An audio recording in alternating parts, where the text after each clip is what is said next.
Let's all go to the lobby. Let's all go to the lobby to get ourselves a treat. Nom, nom, nom, nom. Hey Licks, Nate and Joe here, and today we're going to give you the top 10 movies to give you inspiration for your Vampire the Masquerade character. Oh yeah, love movies. I love movies so much. I am definitely a cinephile. Nate's been asking for this video since before we ever started this whole thing. Yeah.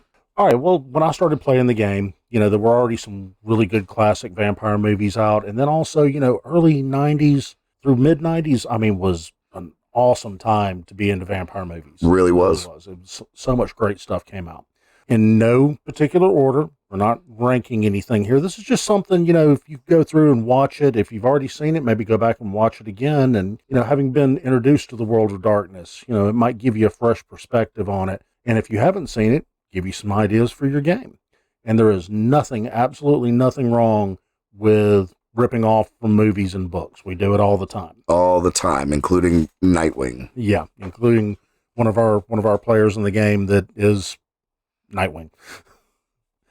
So, first one I want to start off with is just a classic. It was the reason that I got my mom to buy me a tuxedo coat with tails when I was a kid to wear to the Alabama State Fair. Yes, I'm from Alabama. Don't make fun of it. She's your sister, dude. She's gotta be, and you made out with her, man. It was Lost Boys. Gotta love it. Great movie. Kiefer Sutherland was just the epitome of cool in this movie. Absolutely. And, the twist at the end, you've got the young punk kids on the motorcycles that are the vampires, but the one that's in charge is the, pillar of the community and everything, which in a lot of ways in Vampire the Masquerade, that's how it works out. The prince, is the social face, deals with the community, deals with the authorities and the powers that be, and then sends his little minion neonates out to do his dirty work for him. So true. The Camarilla is very much that exact way. I can't say enough good things about the movie. If you've never seen it, it's an incredible flick all the way through. And it's also a good kind of example, even though in this particular version, the process of becoming a vampire takes a long time and you're not a true vampire until you've actually killed someone, all that. Vampire the Masquerade, once the deed's done, it's done. You either learn how to adjust or you die. There's no going back. No going back. But in this, it's still a good example of the embrace of becoming a vampire, having to deal with this new circumstance of your life and everything, having to deal with your family. How are you going to react if your character has a family and everything? Do they still interact with them? Do they just let them think that they're dead? Do they hide the fact that they died from them and try and just live life as normal, but now they have a skin condition? They did a great job really showing the small details that really play into the Vampire the Masquerade game. Plus, awesome soundtrack. Awesome soundtrack. You gotta love any soundtrack that's got Echo and the Bunnymen on it. Truth. So we're gonna have to do a best 80s and 90s goth music for Vampire the Masquerade. Vampire the Masquerade. We could do that.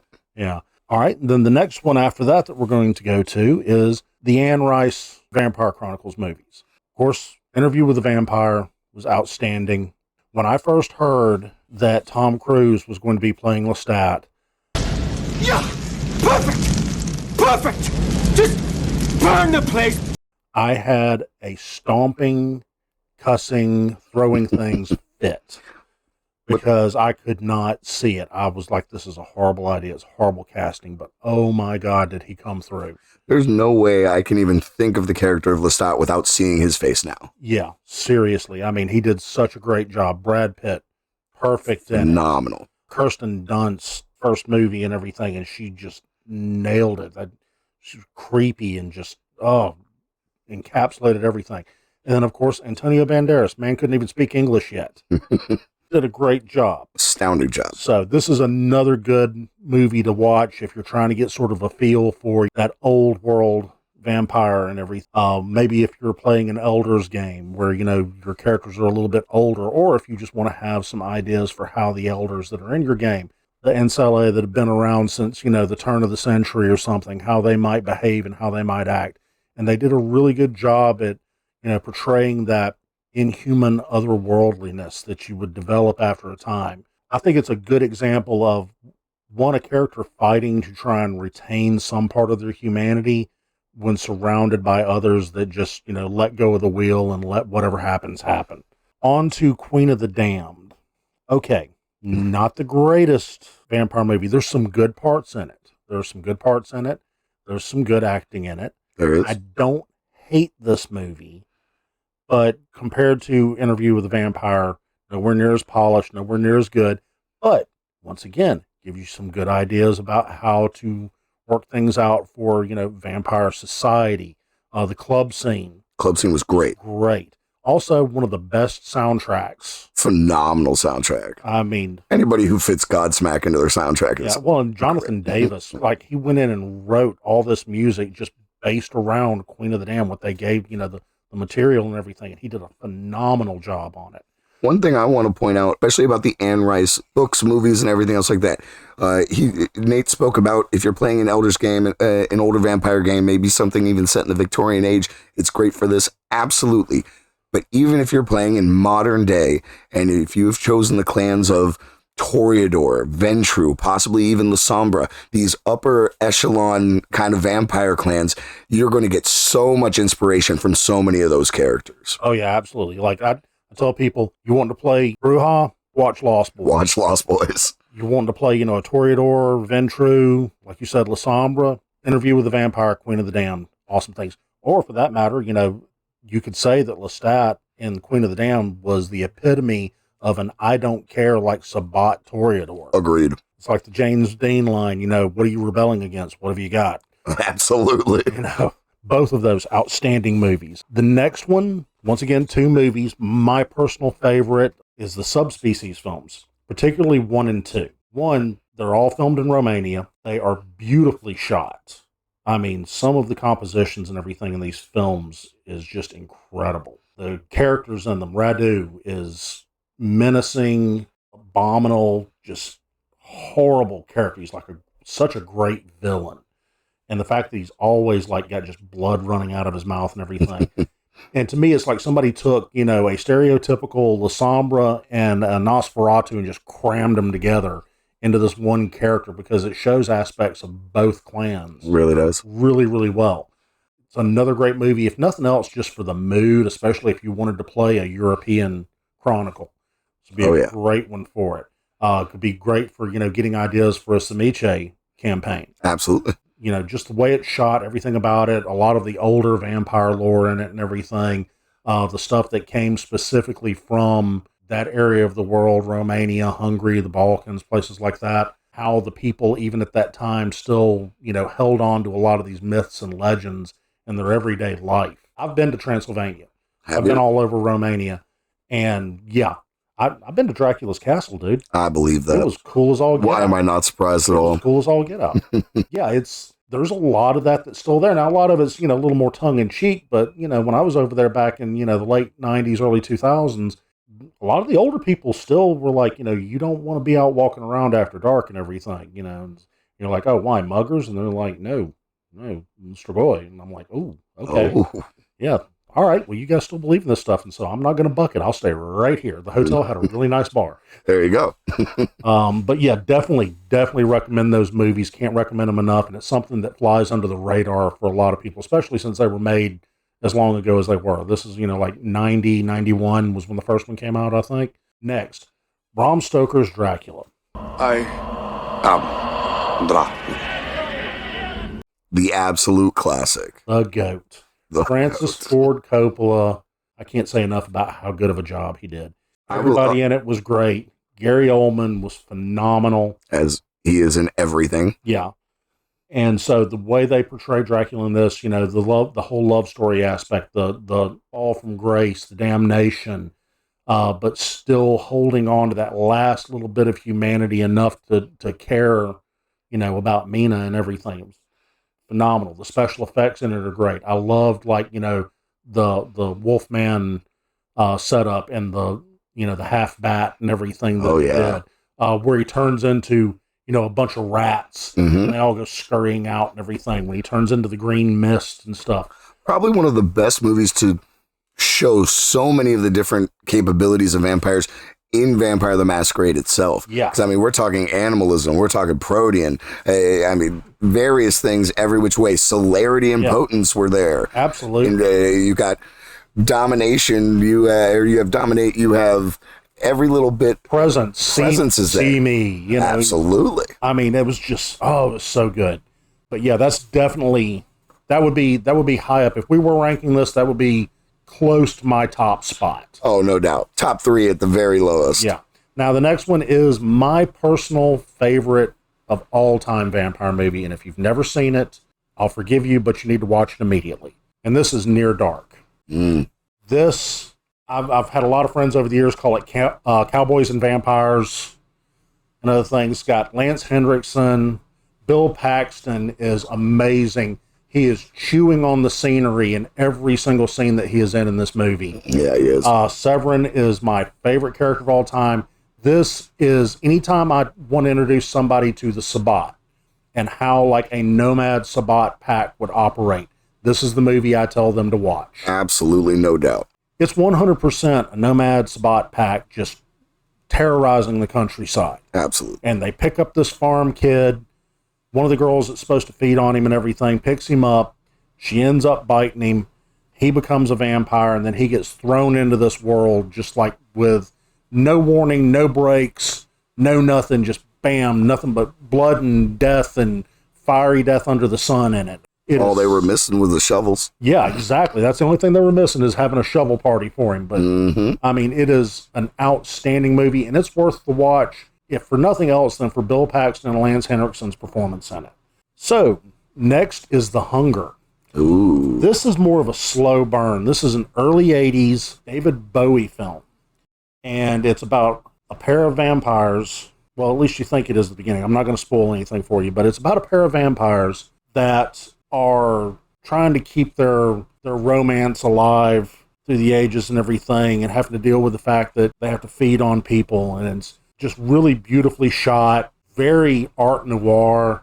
And you got to love any movie that the opening of the movie starts out with a live performance by Bauhaus of Bela Lugosi is Dead, and like this really super just dripping with 80s disco club. Oh, very much so. Like, I mean, there's so much 80s goth in this. It's ridiculous. David Bowie walking around being David Bowie. David Bowie is always David Bowie, no matter what role he was ever in. But I mean, he's one of those people that, you know, in my opinion, he was just born to play a vampire and something. And I'm surprised it took as long as it did.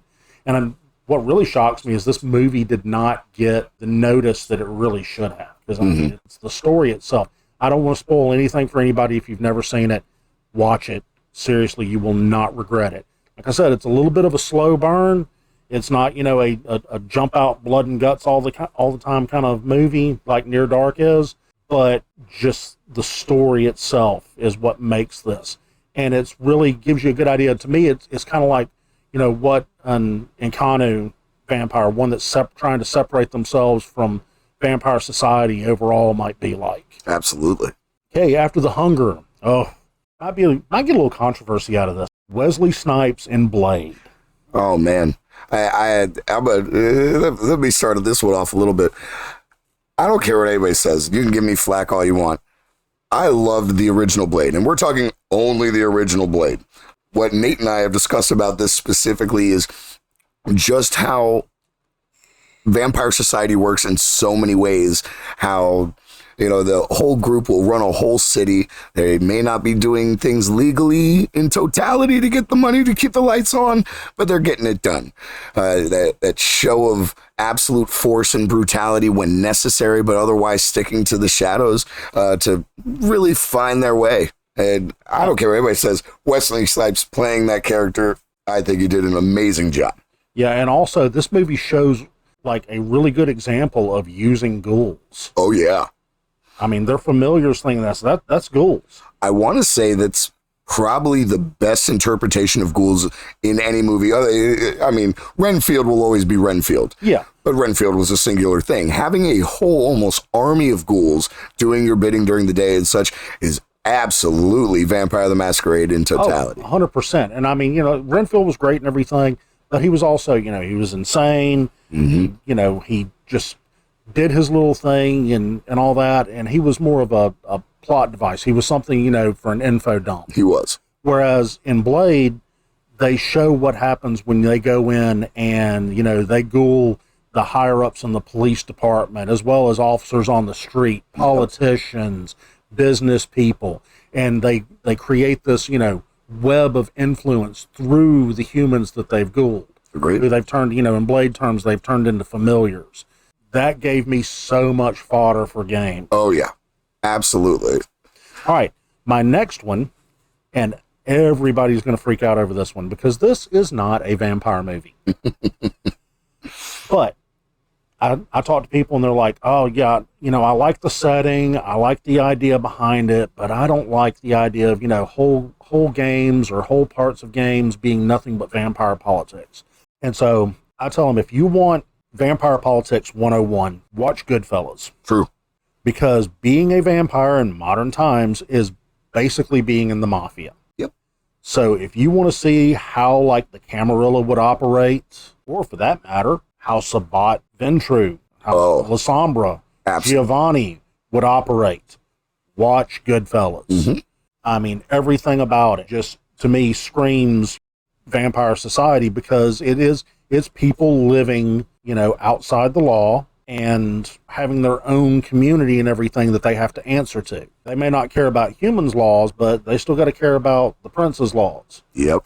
You know, and in this, it's also sort of the same thing. In Vampire, you hit a certain level, you become, you know, an Ancilla.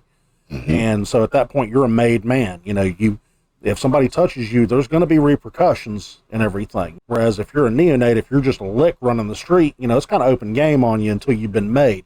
So you got to get out there as quick as you can and try and build a name for yourself and get some status and some reputation. Not just because, you know, it's something that you do because it's cool. It's because literally this is how you're going to survive. When Nate first told me this was one of his picks for the top 10, it kind of threw me off. And now, a little bit of background, my family comes from Sicily originally, so I love the movie regardless. But then to hear him say that it was one of his top 10 movies for inspiration for Vampire the Masquerade, and then he described it it really gave me a whole different view of the movie itself, and I can't agree more. Okay, this one, anybody that was born about 1980 up, you're going to know this movie. Underworld. Great movies. Kate Beckinsale. Whew. I remember watching the movie for the first time, and I was literally calling out the different disciplines that were being used in the movie in totality. Yeah.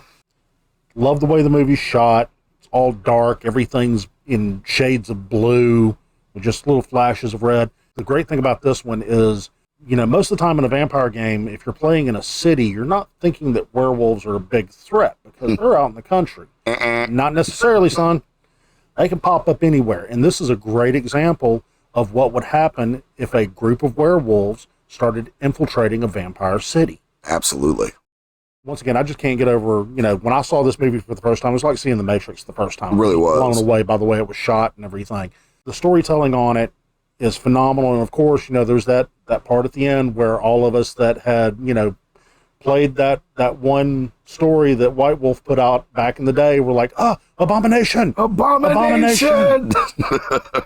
And I can't tell you how many people at game shops, conventions, things like that, you bring this movie up and they're like, oh yeah, somebody that worked on that movie plays World of Darkness. They play Vampire. There's too much stuff in there. Absolute. This is definitely a good movie to give you an idea of like a vampire city under siege. Mm-hmm.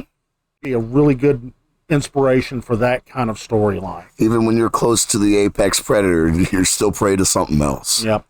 Now, from previous videos, from our part 2 of character creation, everybody that's listened to that's going to know that I am a huge fan of havens. Oh, yeah. I am a huge fan of forting up, as it were. Mm-hmm. And so our next movie, and this is going to be the newest one on the list, this actually came out in 2024, is a movie called Abigail. This is an awesome example of why you do not go into a vampire's haven. I don't care if you think you've got them outnumbered. I don't care if you're vampires yourself. You don't go into the Elder's Haven thinking that you're going to rip him off, kill him, anything like that. You're not going to have a good time. Almost reminds me of a scene in our game with Max Shrek in it, right? Yeah. Yeah, you You don't go into Daddy Vampire's haven and start trying to play games, because it is not going to work out well for you. So this movie, once again, not giving any spoilers, just telling you to watch it because it's got good atmosphere, give you good ideas. This group of criminals kidnaps a little girl thinking, hey, we're going to make a quick buck off of this and everything. Well, turns out little girl is not a little girl. Not at all. She's a vampire. And once again, never trust children in World of Darkness. Never. Never trust children in World of Darkness. One of my characters got stabbed with a number 2 pencil by like a 9-year-old schoolgirl. Don't ever trust little kids. But yeah, they get trapped in this vampire's lair, and it's tricked out. I mean, this is a good example of like the trapdoor spider sort of predator type. Oh, absolutely. You know, because this house is all tricked out for the purpose of getting people in there and toying with them and feeding on them.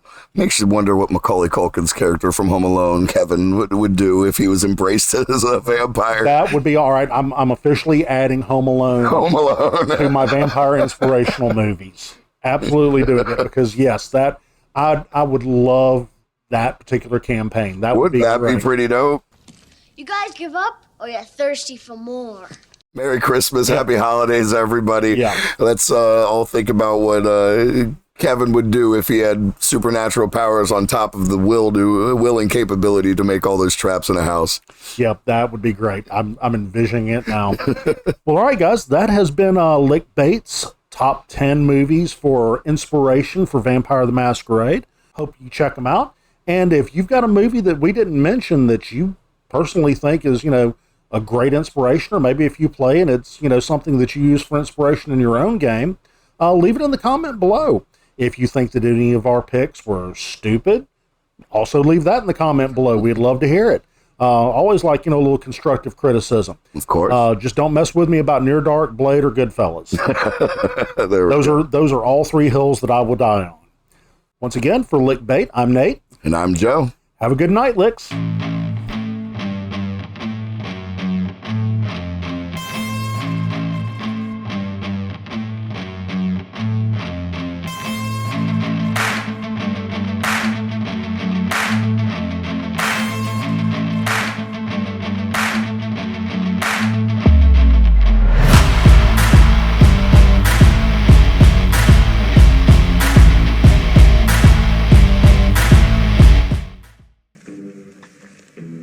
Oh, you?